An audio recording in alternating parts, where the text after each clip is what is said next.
Good morning बच्चों। आज हम पढ़ रहे हैं थर्ड पेपर में स्टैटिस्टिक्स।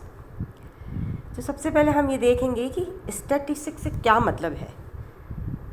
जैसे कि हम जानते हैं कि मानव ने जो अपना ज्ञान का जो वर्णन है वो शब्दों के साथ साथ संख्याओं को उपयोग में लेकर किया है। आज हर जगह नंबर्स के रूप में ज्ञान प्राप्त करके आंकड़ों के विश्लेषण के द्वारा महत्वपूर्ण निर्णय लिए जाते हैं। यानी कि संख्यात्मक तथ्यों के आधार पर ज्ञान को स्पष्ट एवं निश्चयात्मक रूप में व्यक्त किया जाता है। लॉर्ड कैल्विन ने इसके महत्व को बताते हुए कहा कि जिस विषय की आप बात करते हैं, यदि आप उसे माप सकते हैं और उसे संख्याओं के रूप में व्यक्त कर सकते हैं तो आप उस विषय के बारे में जानते हैं, अन्यथा आपका ज्ञान अल्प है। अतः हम कह सकते हैं कि तथ्यों यानी कि जो हम फैक्ट्स जानना चाहते हैं उनको संख्याओं के रूप में इकट्ठा करके उन्हें प्रस्तुत करने, उनका वैज्ञानिक विश्लेषण कर तर्कपूर्ण निष्कर्षों पर पहुंचने की क्रियाओं का अध्ययन सांख्यिकी कहलाता है। साइंस ऑफ स्टैटिस्टिक्स, सांख्यिकी विज्ञान। अब सांख्यिकी आंकड़े क्या है? ऐसी संख्याओं को कहते हैं जिनमें कुछ विशेष प्रकार के गुण पाए जाते हैं। ये आंकड़े स्टैटिस्टिक्स का आधार बनाते हैं। Doctor A.L. बाउले इन्होंने बताया कि आंकड़ों की 3 विशेषताएं होती हैं। पहला, ये अनुसंधान के किसी भी क्षेत्र से संबंधित होते हैं। नंबर 2, संख्याओं के रूप में प्रस्तुत तथ्य होते हैं तथा ये आंकड़े तुलना योग्य होते हैं। अब आती है बात बायोस्टैटिस्टिक्स की। अभी हमने देखा स्टैटिस्टिक्स क्या है, अब हम जानेंगे कि बायोस्टैटिस्टिक्स यानी कि जैव सांख्यिकी क्या है। इससे ये अभिप्राय है कि किसी जीव अथवा पादप से संबंधित सांख्यिकी अध्ययन को जैव सांख्यिकी यानी कि बायोस्टैटिस्टिक्स कहते हैं, या जैविक समस्याओं को हल करने में सांख्यिकी विधियों यानी कि स्टैटिस्टिकल मेथड्स के प्रयोग को बायोस्टैटिस्टिक्स कहते हैं। अब कार्य क्या है स्टैटिस्टिक्स के? नंबर 1, तथ्यों का संख्यात्मक प्रदर्शन।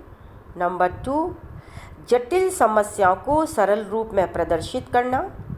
नंबर 3, तथ्यों को तुलनात्मक रूप से प्रस्तुतिकरण। नंबर 4, तथ्यों में आपसी संबंध स्थापित करना। नंबर 5, समस्या की गहनता का अध्ययन। एंड लास्ट 6, पूर्वानुमान में सहायक। ये सारे कार्य होते हैं स्टैटिस्टिक्स के। अब स्टैटिस्टिकल मेथड क्या है? ये वे क्रिया है जो संख्यात्मक तथ्यों के संग्रहण, संगठन, संक्षिप्तीकरण, विश्लेषण, अर्थ निकालना तथा प्रस्तुतिकरण में प्रयोग की जाती है। इसे 4 भागों में विभाजित किया जाता है इन मेथड्स को। पहला है कलेक्शन यानी कि संकलन। इसमें डेटा को एक निश्चित योजना के अनुसार एकत्रित किया जाता है।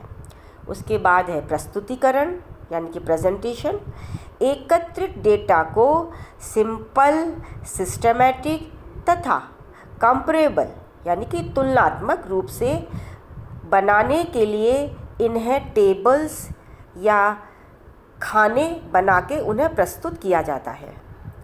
हम डेटा यानी कि जो हमारे आंकड़े हैं उनको हम ग्राफ्स या डायग्राम के द्वारा भी आकर्षण रूप में प्रदर्शित कर सकते हैं। नंबर 3 है विश्लेषण यानी कि एनालिसिस। एनालिसिस के लिए विभिन्न क्रियाएं अपनाई जाती हैं, जैसे क्लासिफिकेशन है, कोरिलेशन यानी कि सह संबंध और भी। और चौथा है निष्कर्ष यानी कि रिजल्ट। एनालिसिस करने के बाद प्राप्त स्टैटिस्टिकल मेजरमेंट्स के आधार पर उचित निष्पक्ष निष्कर्ष निकाले जाते हैं और उनकी जांच की जाती है। अब इसमें हम सबसे पहले लेते हैं माध्य, मीन। सबसे पहले ये जानना चाहेंगे कि मीन क्या होता है, इसकी क्या डेफिनेशन है।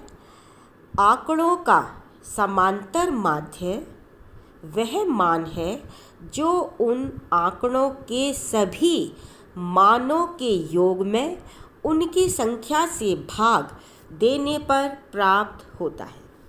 जैसे यदि 6 चूहों का भार क्रमशः 25, 31, 24, 29, 23 तथा 30 ग्राम है तो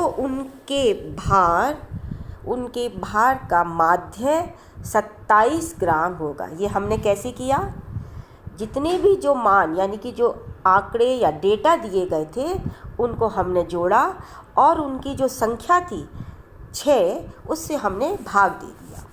इसका जो फॉर्मूला है वो है बार x इजिकल टू विभिन्न मानों का योग डिवाइडेड बाई कुल पदों की संख्या। यहाँ समांतर माध्य को बार x ये संकेताक्षर द्वारा प्रदर्शित किया जाता है। अब ये समांतर माध्य जो है विभिन्न प्रकार की श्रेणियों में भिन्न भिन्न विधियों से ज्ञात किया जाता है। सबसे पहले हम बात करेंगे व्यष्टिगत श्रेणी में माध्य की गणना, calculation of arithmetic mean in individual series. इस जो श्रेणी है इसकी ये पहचान है या विशेषता है कि इसमें आवृत्ति अंकित नहीं की जाती। अब आवृत्ति क्या होती है, आवृत्ति वो है जिसमें किसी भी डेटा को बार बार दोहराया जाता है, ये हम आगे समझेंगे। इस सीरीज़ में समांतर माध्य ज्ञात करने की 2 विधियां हैं। सबसे पहला है प्रत्यक्ष विधि और दूसरा है लघु विधि। इसमें हम लेंगे प्रत्यक्ष विधि। यह विधि अत्यंत सरल है परंतु इसका प्रयोग ऐसी श्रेणियों में ही उचित है जिनमें चर मानों की संख्या कम हो तथा वे दशमलव में ना हो। इस विधि में सभी मानों को जोड़कर उसमें कुल पदों की संख्या का भाग दे दिया जाता है।